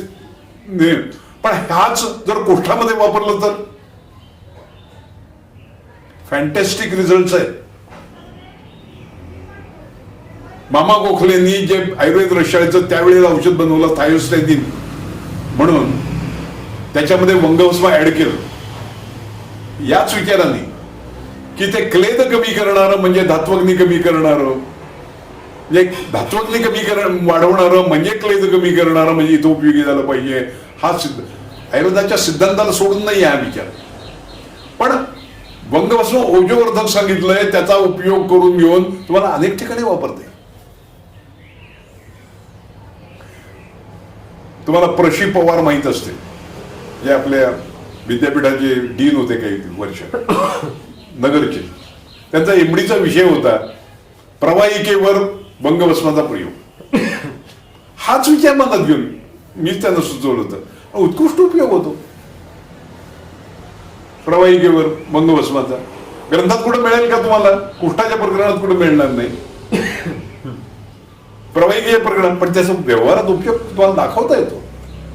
आयुर्वेदीय सिद्धांतांचा जर योग्य तऱ्हेने विचार करून वापर केला गेला तर अनेक ठिकाणी रुग्णावर फायदा देता येईल, दाखवता येईल असे उपचार तुम्हाला करता येतात. याच्याच जोडीला पुस्तकात सांगितलंय म्हणून जर तुम्ही एखादा कल्प वापरायला ठेवला तर काही वेळेला हानिकारक ठरतं. याचं उदाहरण आणखीन एक घेतो. गोमूत्र उत्कृष्ट आहे, अनेक व्याधीमध्ये आपण वापरतो. पण आज घडीला जे गोमूत्र वापरायचं संवत्सरेनं जो वापरायचं म्हणून ठरवलं तर प्रत्येक गाईला हार्मोनल खाद्यामध्ये दिलं जातं. Hormones, all those hormones they are secreted through urine, they are stable in urine. ते युरिन देऊन त्रासदायक नाही होणं. रुग्णावर त्याचे काय वाईट परिणाम होणार आहेत ह्याचा विचार नको का करायचा तुम्हाला? तुम्ही आयुर्वेदाच्या ह्या दृष्टीने वापरा, पण त्याच्या जोडीला शुद्ध म्हणतोय मी याला, शुद्ध गोमूत्रच मिळत नाही. कारण प्रत्येक जनावराला जे पशुखाद्य म्हणून दिलं जातं त्याच्यात हार्मोन ट्रीटमेंट दिली जाते आणि दूध वाढवण्याकरता all those hormones they are secreted through urine. पण मग अशा वेळेला जी नैसर्गिकरित्या याच्या वेळेला मग काय करा, मी एकदा आयुर्वेद पत्रिकेत लेख लिहिला होता, वैद्य हो गोमूत्र वापरणे बंद करा, किमान एक वेळ विचार करा. हाच विचार मांडतो. मला आक्षेप घेतले गेले नाही, पण मला म्हणायचं विचार केला गेला पाहिजे. मग काय केलं पाहिजे, गोमूत्र जर गरम केलं तर हे हार्मोन्स नष्ट होतात. पण गोमूत्र येते की कारण ते भाजता तुम्ही गोमूत्र, पण साधं गोमूत्र प्यायला देऊ नका ना. ही तरी काळजी घेतली. हे पण कशाच्या आधाराने तुम्हाला कळणार आहे, पुन्हा अर्वाचीन वैद्यकशास्त्र म्हणतं म्हणूनच कळणार ना. किंबहुना मी त्याच्याही पुढे जाऊन म्हणतो की एवढं त्याला गोमूत्र वापरायचं आहे ना, गोवंशातला बैलाचं वापरा. एखादा कमी गुणधर्माचं असेल ते गुणधर्म मिळणार आहेत तुम्हाला, कमी असतील प्रमाणात, पण वाईट परिणाम तर नक्की नाही त्याच्यात. बैलाचं गोमूत्र मी वापरतो आणि उत्कृष्ट उपयोग होता. हा विचार नको का आता यायला. 2 मिनिटं ब्रेक. सर, स्रोतस या विषयावरचे आपले विचार ऐकणं अधिक आवडेल. ठीक आहे, स्रोतसाविषयी बोलायचा प्रयत्न करतो. मुळामध्ये आधी स्रोतस म्हणजे काय याविषयीची काही थोडक्यात आपण विचार करू आणि मग पुढे जाऊ. स्रोतस म्हणजे आकाशीय भाग, शरीरात ज्या पोकळ्या आहेत ती म्हणजे स्रोतस. जर केवळ आकाशीय भाग म्हणजे स्रोतस मानलं तर स्रोतस परीक्षा करायची कशीची. स्रोतस म्हणजे आकाशीय भाग, या आकाशीय भागाचं परीक्षण करायचं म्हणजे काय. तुमचं म्हणणं होतं स्रोतस परीक्षणाविषयी बोला, पण आधी स्रोतस म्हणजे काय नीट समजल्याशिवाय तिचं परीक्षण कसं करायचं हे कळणार नाही आपल्याला. स्रोतस म्हणजे आकाशीय भाग हे बरोबर आहे, पण कसा असा आकाशीय भाग आहे की जो काही त्याला विशिष्ट रचना प्राप्त झालेली आहे, विशिष्ट त्याला आकार प्राप्त झालेला आहे, विशिष्ट स्थान आहे. सगळं शरीरच स्रोतमय असं म्हणतो. मला म्हणायचं शरीरच काय, सगळं जगच स्रोतमय आहे, पोकळीने भरलेलं आहे. आपण म्हणतो हे घर आहे म्हणजे काय हो, ही पोकळीच आहे की नाही, फक्त त्याला एक विशिष्ट आकार प्राप्त झाला, जिथं विशिष्ट कार्य घडायला लागलं म्हणून त्याला आपण घर म्हणतो.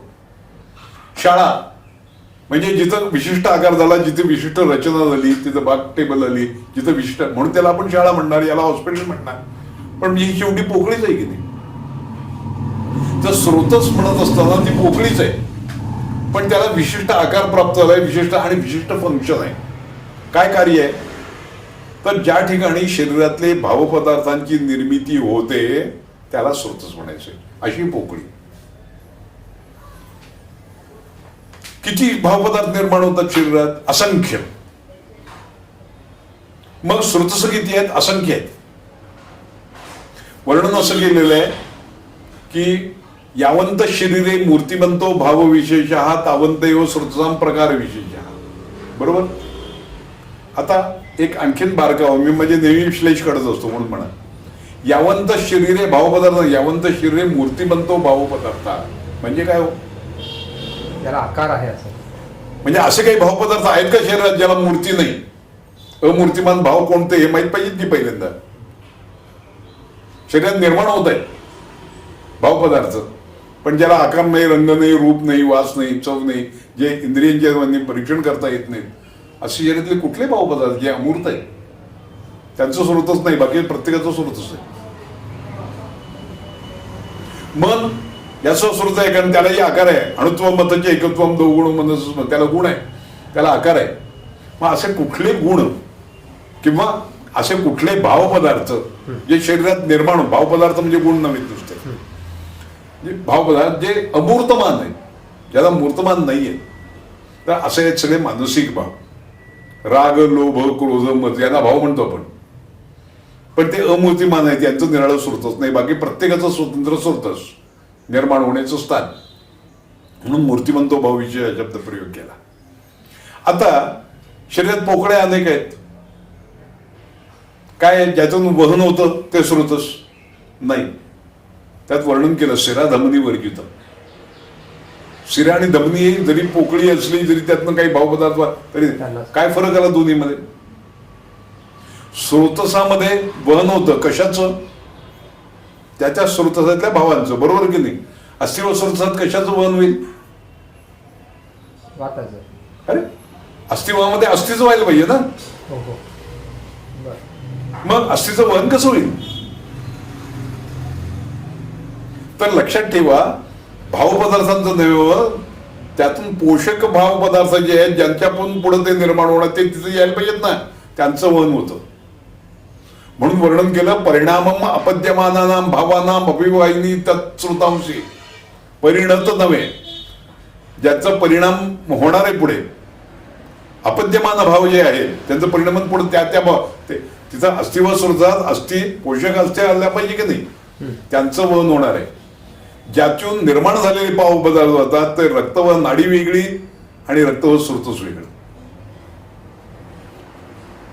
फरक ध्यानात आला का? म्हणून सेरा धमनी वर्गीत.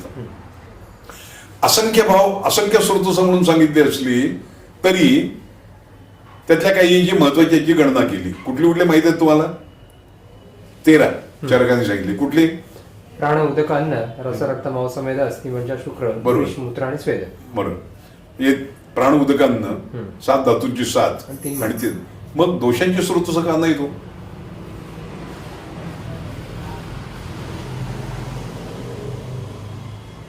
याचे उत्तर चरकांनी लगेच दिलं. मी का गणना केली नाही?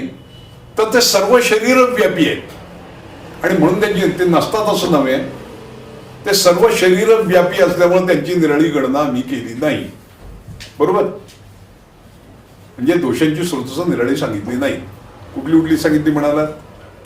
रस, रक्तादी सप्त धातू, प्राण, उदक, अन्न. प्राण, जो चरक म्हणतो की दोषांचे स्रोत नाही तो पहिलं प्राण व स्रोत सांगतो का? या ठिकाणी श्वसनाद्वारे आतमध्ये येणारा वायू हा वेगळा अपेक्षित असावा. हा प्राणवायू प्राणव्यानापानातला नव्हे, जो वायू आपण आत स्वीकारतो तो वायू, जो म्हणजे नाभिस्थ प्राणवना स्पृष्ट आवृत कमलांतरम कंठात भैरवी याती पातून विष्णू पदामृतम पित्वाच्या अंबरबियुचम पुनरायाती वेगता, हा तो प्राणवायू. स्रोतस म्हणजे काय? जिथं परिणामन होतं, शरीर भावामध्ये रूपांतर होतं असा भाव, असं घटक. या प्राणवाहाचं रूपांतर कुठं होणार आहे? या प्राणवासूचं. शरीर भावामध्ये रूपांतर झाल्याशिवाय त्याचा शरीराला उपयोग नाही. समजा एखाद्याला ऑक्सिजन द्यायचंय तुम्हाला, रक्तात डायरेक्ट देऊन चालेल? त्याचं नाका वाटेच दिलं पाहिजे, त्याचं रूपांतर शरीर भावामध्ये झालं पाहिजे. ऑक्सिहिमोग्लोबिन त्याचे म्हणजे शरीर भावामध्ये रूपांतर इथं वेगळं घडतंय म्हणून हे वेगळं स्रोत असतो. हा प्राणवायू शिरस्थ प्राणवायू नव्हे, प्राणव्यान आपण सबनातलं नव्हे. हा प्राणवायू, ही पहिल्यांदा कल्पना स्पष्ट केली पाहिजे. प्राणवायू स्रोताशी संबंधित व्याधी जर बघितले तर सगळे श्वसनाशी संबंधित आहे. याच्या उलट प्राणवायूची विकृती असल्यास समजा पक्षाघाताचा इंद्रिय दृष्टी असते, प्राणवायू त्याच्यामध्ये प्राणवायू स्रोताची दृष्टी नाही, कारण दोन्ही परस्पर वेगवेगळे. ही कल्पना पहिल्यांदा ध्यानात घेतली पाहिजे. स्रोतसांचा विचार करत असताना 2 आणखीन शब्द प्रयोग, एक स्रोतो दृष्टी आणि स्रोतो वैगुण्य. म्हणजे काय याची स्पष्ट कल्पना पहिल्यांदा पाहिजे. काय फरक आहे दोन्हीमध्ये? 2 शब्द वेगवेगळे आहेत. स्रोतो वैगुण्य हे व्याधी निर्माण होण्यापूर्वी शरीरात असलंच पाहिजे, तरच व्याधी निर्माण होईल. कुपितानाम दोषाणाम शरीरे परिधावताम यत्र संगा क वैगुण्या तत्र व्याधी उपजा येते. त्या ठिकाणी व्याधीला सुरुवात होईल. ख वैगुण्य म्हणजे स्रोत वैगुण्य. ख वैगुण्य म्हणजे स्रोत वैगुण्य, म्हणजे ते आधी असलं पाहिजे. कसं ओळखायचं? स्रोतदृष्टी ही व्याधी निर्मितीतली एक अवस्था आहे. त्याची लक्षणं सांगितली जाते. प्रवृत्ती संगोवा शरणाम मृत्यू विमारगमनम ज्यापी स्रोताम दृष्टी लक्षणं. स्रोत वैगुण्याची काय लक्षण आहे? स्रोत वैगुण्य म्हणजे काय? कुठेही वर्णन नाही करतात. मग याचं स्पष्टीकरण नको का द्यायला? कोणीतरी द्यायला पाहिजे की नाही, प्रयत्न तरी करायला पाहिजे. कोणीही केलेलं नाही. स्रोतो वैगुण्य काय घडतं? त्या ठिकाणी दोषांचा संग होतो आणि मग म्हणजे दोषांचा संग व्हायला अनुकूल स्थिती निर्माण होणं म्हणजे स्रोतो वैगुण्य. हे तर म्हणायला हरकत नाही. एक हायपोथिसिस आहे. ज्या अर्थी त्या ठिकाणी दोषांचा संघ होतो त्या अर्थी तर काहीतरी अशी विशिष्ट परिस्थिती निर्माण होते की ज्याच्यामुळं दोषांचा संघ होतो. ही जी विशिष्ट परिस्थिती त्याला आपण म्हणणार आहोत श्रुतवैगुण्य. पण हे ठरवायचं कसं? काय साधन आहे? कोणत्याही तरी व्याधी लक्षणं असत नाही, शारीरिक नाही, म्हणजे शरीरवाचक नाहीत, लाक्षणिकही नाहीत. मग कसं ठरवायचं? काही याला उत्तर नाही. व्याधी निर्माण झाला आणि इथं का झाला? काहीतरी अशी स्थिती म्हणून तिथं श्रुतवैगुण्य मानलं. मग हे निर्माण तरी कसं होईल? एक म्हणजे कुलज असेल, बीजे भागेवा या दृष्टीने आलेलं. पण आता एक उदाहरण घेऊ आपण. तमकेश्वरासारखा रुग्ण आहे, आपण हिस्ट्री विचारतो कुलजित्य, अरे याच्या आईला होता बरं का कुलजित्य आहे त्यामुळे याला झाला. पण एखाद्या व्यक्तीला किंवा आई वडिलांना तमकेश्वास आहे म्हणून मुलाचं परीक्षण करून तुम्ही सांगू शकणार का याला होणार आहे म्हणून? झाल्यानंतर विचार की त्याला हा श्रुतवैगुण्य तिथून आलं म्हणून. लक्षात घ्या मला काय म्हणायचंय ते. आधी नाही, त्याचं मुळातच स्रोतच वैगुण्य वैगुण्य आलं, दोषांचा संघ व्हायला. मग ते कुलज असेल, एखादा व्याधीजन्य असेल, एखादा व्याधी निर्माण झाला की त्यात पुन्हा प्रतिष्ठायात अधो कासा कासात संजय क्षया क्षय रोगचे हेतुत्व त्या ठिकाणी श्रुतवैगुण्य. एखाद्या वेळ काय होईल? आघातच असेल त्या भागावर. एखाद्या वेळ नुसतं मिथ्याविचार हे होईल, पहिल्यांदा श्रुतवैगुण्य निर्माण होईल, कुठलंही काय. पण श्रुतवैगुण्याचं परीक्षण आधी करता येत नाही. हे केवळ आयुर्वेदाचं असो नाही हायपोथेसिस, प्रत्येक याच्यात तुम्हाला मिळेल. मॉडर्न मधलं जर उदाहरण घ्यायचं झालं तर ट्युबरक्युलर जॉईंट याचं वर्णन तुम्ही वाचलं असेल तर जनरली नी जॉईंट इज अफेक्टेड. नाही, नॉट ओनली जनरली राईट नी इज अफेक्टेड. का? Because that portion has got more affinity for that disease. म्हणजे काय हो? त्याचं उत्तर नाही. म्हणजे श्रुतवैगुण्य. पण कोणाचा एक गुडघा आधीपासून याला ट्युबरक्युलर जॉईंट होणार आहे सांगता येईल का? नाही सांगता येईल. झाल्यानंतरचा विचार. हेरिडिटरी व्याधीला नाही सांगता येणार असं तमकेश्वरासारख्या प्रमेयासारख्या व्याधीमध्ये. झाल्यानंतर श्रुतवैगुण्य म्हणजे दोषांचा संघ व्हायला अनुकूल. ती तरी का निर्माण होते? त्या स्थानाचं बल कमी होणं, व्याधी प्रतिकार शक्ती कमी होणं, व्याधी अक्षम भाग बनणं म्हणजे श्रुतवैगुण्य. ही श्रोतसांची विषयीची संकल्पना फार महत्वाची आहे. त्या ठिकाणी व्याधी निर्माण व्हायचं म्हणजे हा व्याधीचं उद्भवस्थान आहे. पुन्हा व्याधीचं आपण उद्भवस्थान, अधिष्ठान, व्यक्ती. उद्भवस्थान म्हणजे काय? त्याचं उत्तर कुठं नाही पुन्हा ग्रंथात. ज्वरो ही आमाशयच उद्भव म्हणजे काय?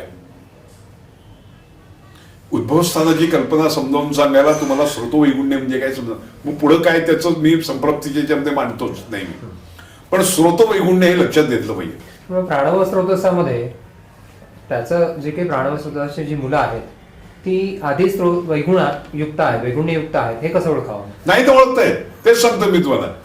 व्याधी निर्माण झाल्याखेरीज व्याधी वैगुण्य सांगता येणार नाही. हे ख वैगुण्य आहे की स्रोत वैगुण्य आहे याचा अनुमान करायला काही मार्ग? काहीही मार्ग नाही. मॉडर्न मध्ये नाही, आत्ताच्या अर्बन शास्त्राप्रमाणे नाही, कुठल्याही याच्याप्रमाणे आधी ठरवता येत नाही. झाल्यानंतरचा विचार. अरे इथे प्राणवसुद्धाची दृष्टी वारंवार याला रसायन कल्प करताना स्थानिक बल देणारी चिकित्सा करा. श्रुतदृष्टी म्हणजे काय? व्याधी निर्मित काय लक्षणं सांगितले तो? अतिप्रवृत्ती संगोवा सिरणाम ग्रंथयो विवा विमार्गमदम. म्हणजे जरा मराठीत बोला बघू जरा. अतिप्रमाणामध्ये जो भाव पदार्थ वाहतो तो अतिप्रमाणात वाढणं त्या ठिकाणी किंवा संघ होणं म्हणजे कमी प्रमाणात किंवा पूर्ण थांबणं, ज्यांनी घटित आहे त्याचा आकार बदलणं, किंवा विमार्गमन किंवा नाही. अतिप्रवृत्ती संगोवा सिराणाम ग्रंथयोपी वा विमार्गमनम वापी नव्हे, विमार्गमनम चापी. विमार्गमन हे असलंच पाहिजे. मला काय म्हणायचं लक्षात घ्या. पुन्हा मी मुद्दाम स्ट्रेस करतोय. व्याधी निर्मितीमध्ये विमार्गमन हे फार महत्वाचं. प्रत्येक व्याधीमध्ये थोडंसं विषयांतर करू, हा विषयच अधिक स्पष्ट व्हावा म्हणून. व्याधी म्हणजे काय हो? विकारो धातू वैषम्य, बरोबर.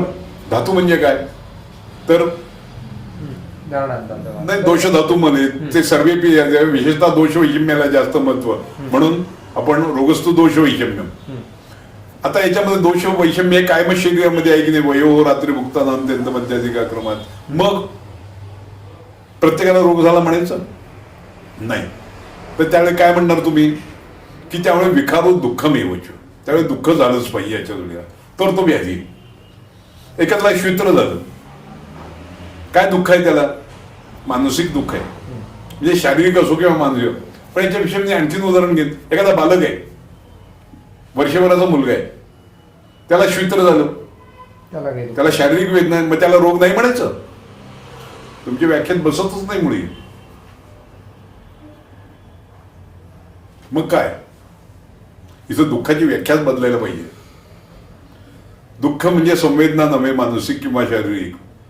तर दुःख म्हणजे दुर्दुष्टानी खानी यस्मिनचा. ख म्हणजे स्रोतस, ज्याच्यामध्ये याच्यामुळे स्रोतो दृष्टी असते तो व्याधी. दोष वैषम्य झालं पाहिजे आणि त्यामुळे स्रोतोदृष्टी झाली पाहिजे तर तो व्याधी.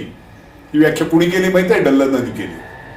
दुर्दुष्टानी खानी यस्मिन साहसो व्याधी, हे केलंय टीकाकारांनी स्पष्टीकरण त्याचं, इतकं विस्ताराने डिटेल उदाहरण न देता सुद्धा. पण हे तुम्हाला सांगता यायला पाहिजे ना. ज्याची आयुर्वेदाची प्रॅक्टिस चांगली चालते त्यालाच प्रमोशन द्या, इतरांना देऊ नका.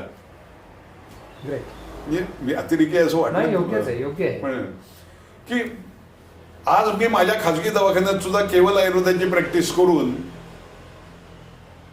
मी चांगल्या तऱ्हेने कमवू शकतो, मी हे करू शकतो. हे विद्यार्थी आणि पेशंट चांगले बरे होताना जोपर्यंत दिसत नाही तोपर्यंत तुम्हाला हे घडणार नाही.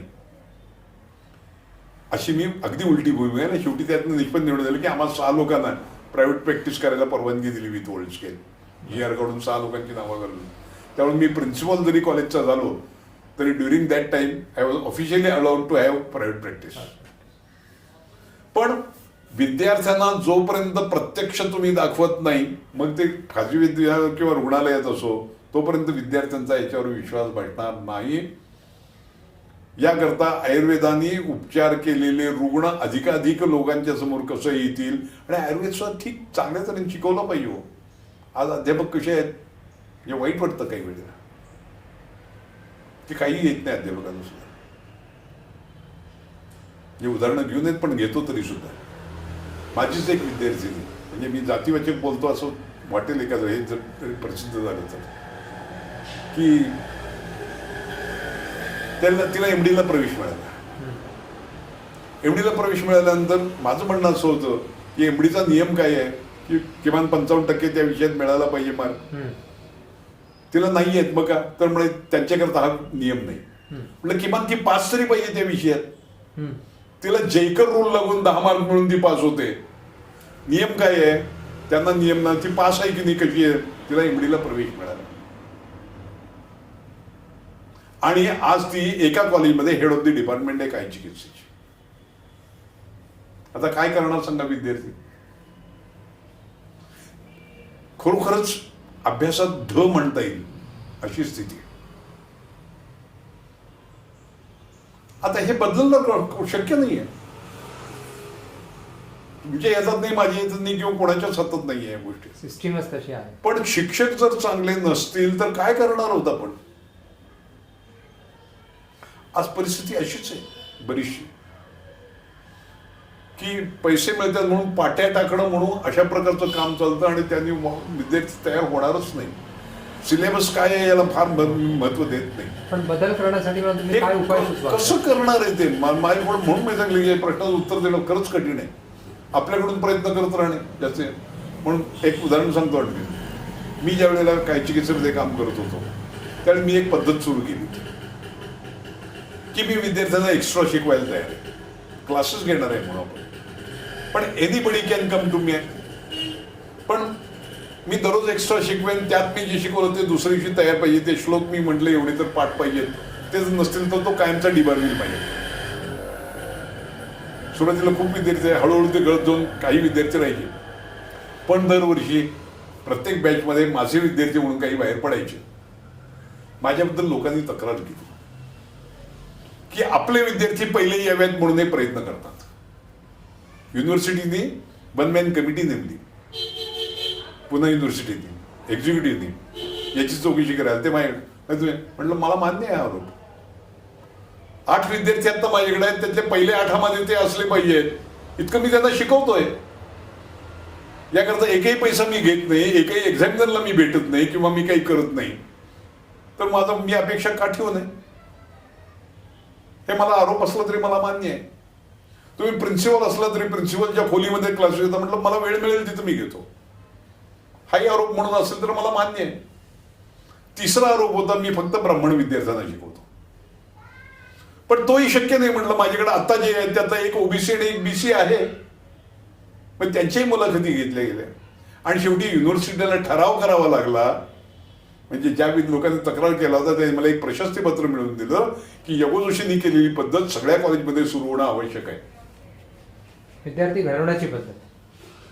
विद्यार्थ्यांना मी शिकवतोय, पण त्याकरता विद्यार्थी तितका पाहिजे की नाही. मी सांगेन ते करायची तयारी पाहिजे त्याची, तर माझी शिकवायची तयारी आहे. पण मला प्रशस्ती पत्र मिळून गेलं. युनिव्हर्सिटीचा एक्झिक्युटिव्हचा ठराव आहे. मला शिकवण्याची हौस आहे, मी शिकवणार आहे. पण हे आज विद्यार्थी सगळे नाही हो. आणि शिकवणं ही इतकी सोपी गोष्ट नाहीये, हे मलाही मान्य आहे. ज्ञान किती आहे याच्यापेक्षा शिकवण्याची एक पद्धती वेगळी आहे, बोलण्याची समजावून सांगण्याची पद्धती वेगळी आहे, जी मला माझ्या दैवयोगामुळे मला प्राप्त झाली म्हणा. त्यामुळं आयुष्यात काय मिळवलं असेल, पैसा किती मिळवला ही गोष्टी वेगळी आहे, पण मी विद्यार्थी प्रियता तर नक्की मिळवली. त्याची मला काय, आज मला आणणारा बाहेरचा विद्यार्थी कोणीही बाहेर गावचा कितीही जुना असला तरी पुण्यात आल्यावर मला भेटल्याशिवाय जात नाही, याची मला खात्री आहे. या गौरव ग्रंथाच्या वेळेस असाच प्रश्न आला. विद्यार्थी म्हणाले आम्हाला काढायचं, आम्हाला थैली द्यायची आहे. म्हटलं मी तर बिलकुल घेणार नाही थैली बिली. म्हणाले आम्हाला समारंभ तरी करायचा आणि पुस्तक. अरे म्हटलं ते मेल्यानंतर गौरव ग्रंथ काढतात. नाही म्हटले आम्हाला तुमच्याबद्दल आता आम्हाला जे काही म्हणायचं ते व्यक्त आहे. म्हटलं 2 अटीवर. एक म्हणजे मी थैली घेणार नाही, पुस्तक प्रकाशन करायचं म्हणतात तर जरूर करा, पण त्याला लागणारा सगळा खर्च मी करणार, प्रत्येकाला पुस्तक मी भेट म्हणून देणार आणि सगळ्यांना मी जेवायला घालणार. याची तयारी असेल तर करायला हरकत नाही. या पद्धतीने तो समारंभ झाला. पण त्यावेळेला जवळजवळ 700 ते 800 माझे 63 सालापासूनचे विद्यार्थी आलेले होते, ज्यांना ज्यांना समज कुणाला निमंत्रण केलेलं नव्हतं. किंबहुना त्यावेळेला दिल्लीपासून किंवा ग्वाल्हेरचे माझे जे मित्र होते ते सगळे आलेले होते. फार छान फंक्शन झालं.